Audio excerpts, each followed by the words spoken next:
You may have noticed that American schools seem increasingly dysfunctional, many of them. Some are getting more dangerous.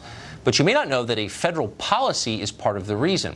Several years ago, the Obama administration ordered schools to eliminate racial gaps in school discipline. They didn't say how to do this. It was like the old Soviet potato harvest. Just do it. Get the numbers up. And so schools complied in many cases simply by cutting back on discipline itself. The result, fewer students were suspended. On the other hand, schools across the country have seen fighting in the hallways and disorder in the classroom. That's real. Now, the Trump administration reportedly is planning to scrap that Obama-era rule. Heather McDonald is one of the people who's been following this from the very beginning. She's at the Manhattan Institute. She's a fellow and the author of the book, The War on Cops, and joins us tonight. Heather, thanks for coming on. This is one of those policies that got a little bit of attention, but people didn't focus on it until the Parkland shooting, and it seemed implicated in that. Tell us what this did, this policy. Well, it penalized schools that had disparate rates of school discipline on the theory that the only possible reason why black students may be suspended at higher rates than white students is teacher bias. And so schools were warned by the Obama administration that they would lose federal funding. They were taken to court unless they got their suspension and expulsion rates down. And so, as you say, Tucker, schools simply stopped imposing completely legitimate consequences on very serious forms of school disorder. Now, the premise underlying this Obama policy was completely false. It assumes, without even trying to prove, that there can be no behavioral disparities between black and white students.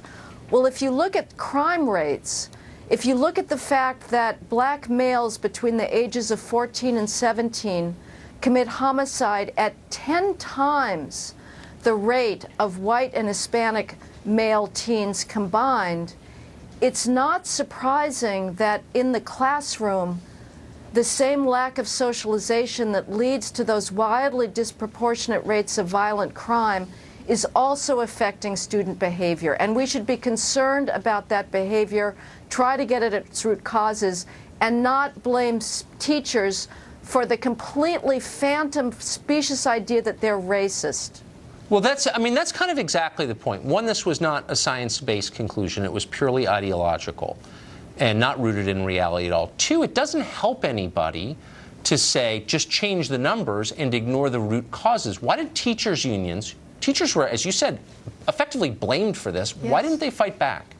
It's very curious. In some places they have. In Seattle they have. I believe in St. Paul.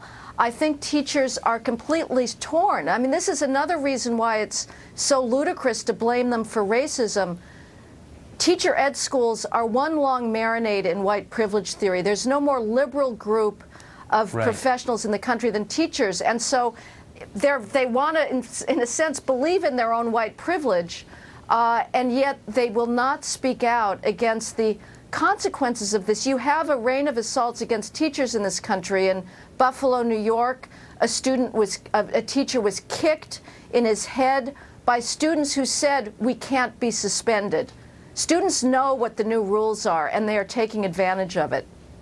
It's just horrifying. And finally, did anybody, I mean, like so many social policies, they kind of take place sub rosa and the rest of us don't really notice. Did anyone complain about this at the time? It's so prima facie crazy, you'd think someone would. Did anyone? Well, there's a very brave black teacher in St. Paul, Aaron Benner, who opposed as strongly as he could the very left-wing radical policies of the St. Paul School District and said, I am not helping my black students by winking at their school violence, because you know what's going to happen? They're going to end up raping or murdering somebody and they'll end up in prison. And he basically had to leave his school for speaking truth to power. It's grotesque, because you're exactly right. It does no service to the kids themselves. Heather, thank you for that. Thank you. I appreciate it. That was amazing. Up next, the latest installment of our Tech Tyranny series, the last of the week, but not the last we're going to do. Question tonight, why is Facebook trying to gain access to your medical records? After that, Dan Bongino returns, responding to Michelle Obama's comments today. She is back in the political conversation. We'll have that.